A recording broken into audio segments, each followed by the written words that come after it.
পাইকগাছা উপজেলা বিএনপির সম্মেলন ও সমাবেশ অনুষ্ঠিত। খুলনা পাইকগাছা উপজেলার প্রতিনিধি রাবিত মাহমুদ চঞ্চল আইটিভি বাংলাকে জানিয়েছেন, পাইকগাছা উপজেলা বিএনপির সম্মেলন প্রস্তুত কমিটির আহ্বায়ক ও সাবেক নির্বাচিত সভাপতি ডাক্তার আব্দুল মজিদ বলেছেন, কোনো চাঁদাবাজ ও দখলবাজের স্থান বিএনপিতে হবে না। সমাজের সকল স্তরে স্বচ্ছতা ও জবাবদিহি নিশ্চিত করাই হলো তারেক রহমানের অঙ্গীকার।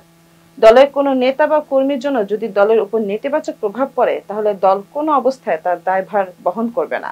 দলীয় নেতা কর্মীদের সতর্ক করে দিয়ে তিনি আরো বলেন, ফ্যাসিস্ট সরকারের আমলে যে বর্বরতা এই দেশের মাটিতে হয়েছে, বিগত 2024 সালের 5ই আগস্ট তা কবর রচিত হয়েছে। সুতরাং আজ থেকে সাবধান হয়ে যান, বাংলাদেশ জাতীয়তাবাদী দল আর কখনো বাংলাদেশের মাটিতে পুনরায় জন্ম হতে দেবে না।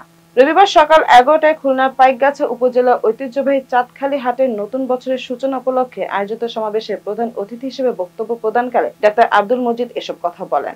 সরকারের দৃষ্টি আকর্ষণ করে নিজ উদ্যোগে বাজারে বিশুদ্ধ খাবার পানি সরবরাহের ব্যবস্থা করার অঙ্গীকার করেন। সমাবেশ শেষে হাটে নিয়মিত পশু ক্রেতা বিক্রেতাদের মধ্যে শুভেচ্ছা উপহার হিসেবে গামছা বিতরণ করা হয়। মুনমুন আমিন, আইটিভি বাংলা।